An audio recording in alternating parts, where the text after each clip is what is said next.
Alors, je suis en compagnie de Monsieur René Rouleau de La Capitale.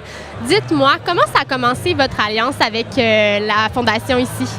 Bien, il faut dire que je connaissais Pierre Dubé depuis de nombreuses années parce que, curieusement, on fréquentait les mêmes organisations. Moi, j'étais un ancien employé du Haut-Commissariat Jeunesse, Loisirs et Sport. Pierre était à l'Association du sport étudiant. Donc, quand il a su que j'ai été nommé président de la Capitale, c'est lui qui a pris contact avec nous en disant il faudrait que la Capitale, qui est un organisme, une société d'assurance importante, adhère à la Fondation puis vienne nous aider parce qu'on a des bons leviers économiques. Fait que j'ai dit, je connaissais Pierre Dubé, j'ai dit ça, c'est un gars solide, ça doit être sérieux ce qu'il fait. La réponse a été oui. Dites-moi, quel a été votre premier boursier? Est-ce que vous vous en souvenez? Non, je m'en souviens pas. Ce que je sais, par contre, c'est que ça fait 6 ans qu'on est avec la Fondation. Je pense qu'on a mis 100 000 par année. Je pense que c'est un cycliste, là, mais écoutez, ça fait un petit peu trop de temps.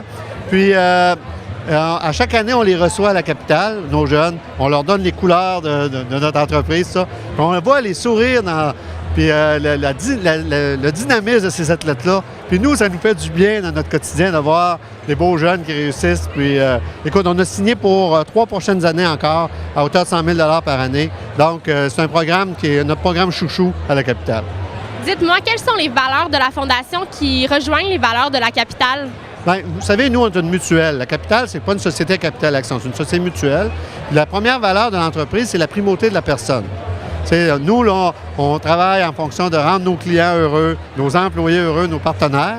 Et quand on a vu que la Fondation insistait beaucoup sur l'impact scolaire, la persévérance scolaire, pour faire des bons citoyens, on s'est dit, si on réussit à garder cette optique-là, peut-être qu'un jour, on va pouvoir engager ces étudiants-là dans notre propre compagnie. D'ailleurs, Dean Bergeron, qui est un boursier de la Fondation, est actuaire chez nous et la preuve vivante.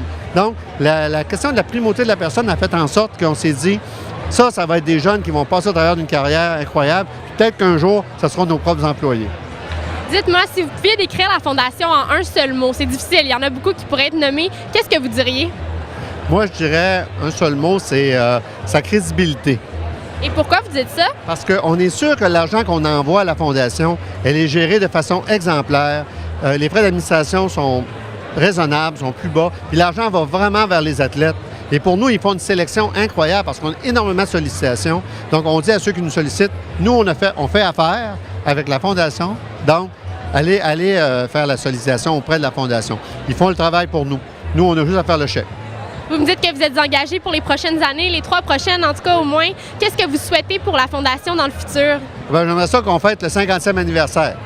Là, on fête le 30e anniversaire. J'espère vivre assez vieux pour arriver un soir et venir fêter le 50e anniversaire de la Fondation. Ça voudrait dire que les 20 prochaines années ont été très fructueuses.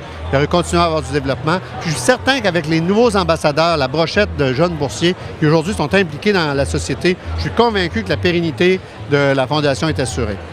Je vous remercie beaucoup. On va le souhaiter en tout cas. Merci à vous. Bonne soirée.